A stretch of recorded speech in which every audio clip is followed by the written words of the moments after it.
Hello guys, स्वागत है आप सबका मेरे इस चैनल पे जिसका नाम है कुछ भी मिलेगा। और आज मैं शेयर करने वाली हूँ आपके साथ एक बहुत अच्छी सी रेसिपी है आलू और साबूदाने की टिक्की, जो कि आप लोग खा चुके होंगे या खाते रहते होंगे, जो कि व्रत में बनती ही है और ये बहुत टेस्टी है।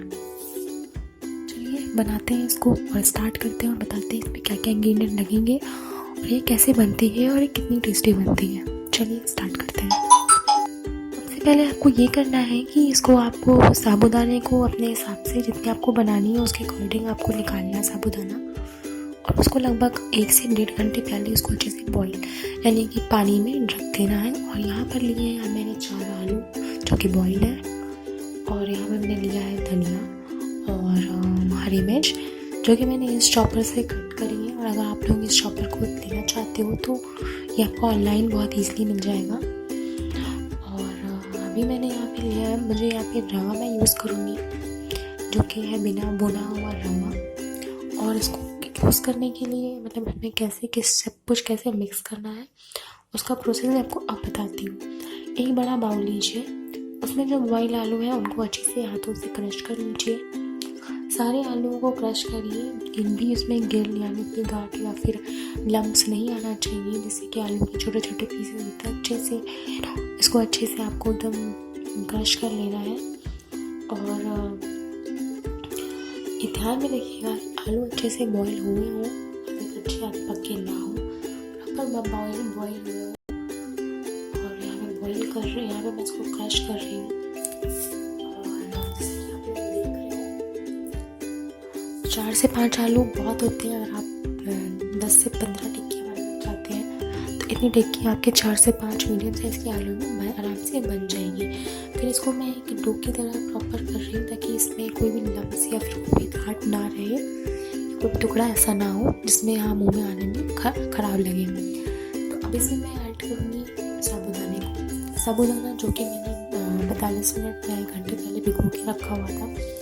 और इसका स्टार्च मैंने पहले एक तो पानी से धो करके उसके बाद मैंने इसको ऐड किया है, अच्छे से धो करके उसके बाद मैंने इसको थोड़े से पानी में रखा था। तो मैंने सारा साबूदाना इसमें ऐड कर दिया है। इसमें साबूदाना की क्वांटिटी ज़्यादा है और आलू की क्वांटिटी कम है, क्योंकि मैं बेसिकली साबूदाने की टिक्की बना रही थी तो मुझे सिर्फ आलू बाइंड करने के लिए चाहिए था। तो इसमें साबूदाना बहुत अच्छा टेस्ट इसमें लेके आता है, टिक्की बनाते हैं या खाते हैं उसको। तो ये देखिए एकदम प्रॉपर अच्छे से मिक्स्ड हो गया है एकदम ऐसे। तो अभी मैं इसमें क्या करूँगी, 2 या 3 चम्मच मैं इसमें रवा ऐड करूँगी। रवे से ये होता है कि आपकी टिक्की बहुत ही क्रिस्पी और क्रंची बनती है, और इसमें एक भी मतलब क्रंचनेस अच्छी आती है और ये काफ़ी टेस्टी लगती है। टेस्ट में थोड़ा सा चेंज आता है। साबूदाना थोड़ा सी चिपचिपा और इसमें स्टार्च होता है, इस वजह से थोड़ा सा क्रिस्पी करने के लिए मैंने इसमें ऐड किया। अब मैंने जो साइड में धनिया पत्ती और हरी मिर्च जो काट के रखी हुई थी वो मैंने इसी पेस्ट में या इसी डो में मैंने इसको ऐड कर दिया और मैं इसको अच्छे से मिक्स कर रही हूँ। और इसको अच्छे से आप मिक्स करिए कि हरी मिर्च इसमें हम लाल मिर्च नहीं यूज़ करेंगे, तो आप हरी मिर्च से ही इसको अच्छे से स्पाइसी बनाइए। और ये प्रॉपर मिक्स किया हुआ है ताकि रवा भी अच्छे से मिक्स हो जाए इसमें और बाकी इंग्रेडिएंट जो भी थे वो भी मिक्स हो जाए। तो जैसे कि आप देख रहे हो कि मैंने इसको मिक्स किया हुआ अच्छे से, उसके मैंने मसाले साइड में प्लेट पे निकाले हैं। जैसे कि ये हमारा गरम मसाला जो कि 1/2 टीस्पून, और ये सीधा नमक मैंने यूज़ किया। व्रत में चाहो तो सीधा नमक यूज़ करो, अदरवाइज आप नॉर्मल नमक भी यूज़ कर सकते हो। और मैंने लिया था खटाई और थोड़ा सा chaat masala according to test. आपकी क्वांटिटी कितनी है कितनी नहीं है इस पर डिपेंड करता है। तो मैंने ये सब डाल दिया इसमें और अच्छे से मैं मिक्स करूँगी इसको।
इसमें 2 चम्मच के करीब ऑयल लिया हुआ है और तवे पे मैंने इसको अच्छे से गर्म करने के लिए रख दिया। यहाँ मैंने चाय ढक दी है और मुझे 1 कप चाय पीनी थी अपने घर पे किसी को, तो मैंने 1 कप चाय निकाली और फिर मैंने जाकर के ले ली। और आप चाय तो सभी को पता है कैसे बनती है, बट अगर आप चाहती हो कि मैं आपको इसकी रेसिपी बताऊँ कि मैं कैसे बनाती हूँ, मैं अपने तरीके से कैसे बनाती हूँ, मसाला चाय हो या नॉर्मल चाय हो या अदरक वाली चाय हो, तो मैं आपको ज़रूर बताऊँगी अलग अलग टाइप की चाय में। उसके बाद नेक्स्ट हम क्या करते हैं कि मैं ये चाय खत्म करती हूँ, मैं आगे बताती हूँ कि आगे क्या करने लगी। तो मैंने कप उठाया और मैंने वीडियो को पॉज किया। चलिए देखिए आप तेल कितना गर्म हो गया है, कितना आग को या फ्लेम को कम किया, मीडियम किया और उसके बाद मैंने टिक्की से डाल दी। जैसे आप आलू टिक्की तलते हो ना, आलू चाट वाली, बिल्कुल वैसे ही तलनी होती है। बस ये हाँ, उसको मैंने 1 चम्मच देखिए मैंने इसमें अच्छे से उनको डाल दिया, अच्छे से गर्म हो जाए। देखिए तुरंत ही इतनी जल्दी, मुश्किल से 30 सेकंड के अंदर इतनी अगर रेडी हुई थी। तो आप जैसे देख रहे हो, पर ये मुझे लगा था कि ये शायद अच्छी ना बने, अंदर क्रिस्पीनेस नहीं होगी इसमें, तो मैंने इसको थोड़ी देर साइड में किया ताकि तेल बहुत गर्म था। और इसको अच्छे से मैंने दबा करके इसको अच्छे से मैंने दबाया ताकि अच्छे से अंदर से पक जाए। ऊपर से पकी है, ऊपर का तो हम आपको देख लेते हैं कि रेड आ जाता है, तो ऊपर पक गई है, पर अंदर से पकने की चांसेस नहीं होती, तो बड़ा ख़राब लगता है, स्वाद नहीं अच्छा आता है। तो मैंने इसको टिक्की को जैसे मैंने पहले तला है, पहली टिक्की थी ये, तो मुझे थोड़ा डर लग रहा था, पर मैं बना चुकी हूँ इसको कई बार, पर फिर भी पता नहीं कि मैं वीडियो शूट कर रही हूँ तो ये अच्छी ना लगी, अच्छी ना लगी, तो मैं इसको पहले तवे की साइड में रखी थी जितना इसमें एक्सेस ऑयल है, क्योंकि पहले ही डालने के इतनी जल्दी इसमें रेडिश हो गया था, तो इसमें ऑयल बहुत होगा, तो मैंने इसको पहले साइड में रखा था कि जितना भी ऑयल है वो आराम से धीरे धीरे निकलता जाए। तो मैंने एकदम लो फ्लेम पे इसको पकाया है, और जैसे कि आप बिल्कुल हाई टिक्की या फिर आप कोई भी ऐसी चीज़ आज बना रहे हो जो थोड़ी सी थिकनेस है, पूरी वगैरह में हमें नहीं इतना होता है कि हम आराम से उसको फ्राई करते हैं लो मीडियम फ्लेम पे या हाई फ्लेम पे भी, तो वो अच्छी सही रहती है, क्योंकि उसमें ये एक्चुअली ये रहता है कि उसकी लेयर काफ़ी पतली होती है। आप जानते हो टिक्की में, कबाब में, पकौड़ी में, बड़े में, फिर किसी भी चीज़ में लेयर ज़्यादा होती है, और तो उसके अंदर पका है नहीं पका है, तो उसमें डर ज़रूर रहता है पकाते टाइम। तो यहाँ मैंने इसको बनाया है, और देखिए आप इस टिक्की को देखिए कितनी स्वादिष्ट और टेस्टी लग रही है देखने में ही, तो खाने में क्या लाजवाब होगी, वाकई में बहुत टेस्टी थी। और मैंने पहले भी बनाई है इस टिक्की को, तो ये उस टाइम पे मैंने इसमें रवा नहीं ऐड किया था, क्योंकि मैंने ये टिक्की व्रत में बनाई थी। हाँ, मोस्ट इम्पॉर्टेंट चीज़ अगर आप व्रत में बना रहे हो तो अपने प्लीज़ रवा ऐड मत करें, बिना रवे के बनाएं इसको, क्योंकि रवा एक तरीके का आटा होता है, तो आप उसको ना बनाओ, रवा मत डालो, बिना रवे के बनाओ, उसमें खाली रवा स्किप करो आप, बाकी सब आप मैंने वैसे ही बनाया है बिल्कुल व्रत की तरह। हालांकि मेरा व्रत नहीं था, पर ये आप लोगों को अच्छी लगेगी और आप लोगों को ज़रूर बना के देखेंगे। और अगर व्रत नहीं है तो आप बेशक रवा डालिए, कुछ भी डाल सकते हैं क्रंची करने के लिए, ब्रेड क्रम्स डाल सकते हैं इसमें, या फिर आप इसमें कॉर्नफ्लेक्स डाल सकते हैं क्रश करके, तो उसमें काफ़ी क्रंचीनेस आती है। बाकी टिक्की बहुत से भी बहुत अच्छी लगती है, बिना रवे के भी बहुत अच्छी लगती है। तो मैंने धीरे धीरे करके मैंने 2 से 3 टिक्की उतारी और लगभग 30 टिक्की शायद मेरी हुई थी, और 2 टिक्की मेरी बन चुकी है। और ये आप उसको इमली की चटनी या फिर ग्रीन चिली या फिर आप टमाटो केचप चाय के साथ आप इसको खाओ, बहुत यम्मी और टेस्टी बनती है। मेरे साबुदाना पड़ा हुआ था, तो मैंने सोचा लगते हैं जो इसको और टाइम बहुत कम लगता है, मुश्किल से आधे घंटे से 45 मिनट्स, अगर साबुदाना भीगा हो तो। आलू बॉयल मैंने दिन में कर लिए थे, और मतलब आलू बॉयल बहुत जल्दी कर लिए थे, बहुत लेट नहीं किया था, 2 घंटे पहले मेरी प्रिपरेशन होने लगती है, तो मैंने आलू बॉयल कर लिए थे। उसके बाद फिर मैंने जो है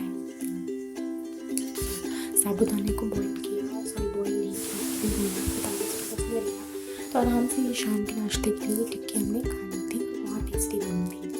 देखिए मैंने दूसरी टिक्की बना ली है, और ये तीसरी टिक्की बन रही है हमारी।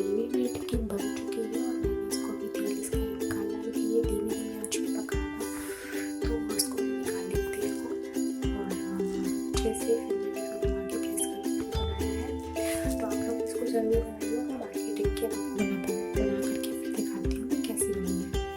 ओके, तो गाइस मैंने टिक्की सर्व कर ली थी प्लेट में और फिर मेरी ध्यान आई कि अरे मुझे आप लोगों को दिखानी भी थी कि टिक्की मैंने बनाई कैसी है, कैसी बनी है। तो आप लोग देखिए मैंने सर्विंग प्लेट में मेरी टिक्की और जो है चाय मैंने ली थी, तो वो आप लोग देखिए कैसी लग रही है टिक्की। और मैंने केचप के साथ उठाया है और बहुत टेस्टी बनी, आप लोग भी जरूर बनाइएगा। और मेरी वीडियो को लाइक, सब्सक्राइब और कमेंट और शेयर सब कुछ करिए प्लीज़ प्लीज़ प्लीज़। गाइस और मैं ऐसे ही आप लोगों के लिए अलग अलग सी वीडियोस लाती रहूँगी, सबका रिव्यू देती रहूँगी। Bye bye.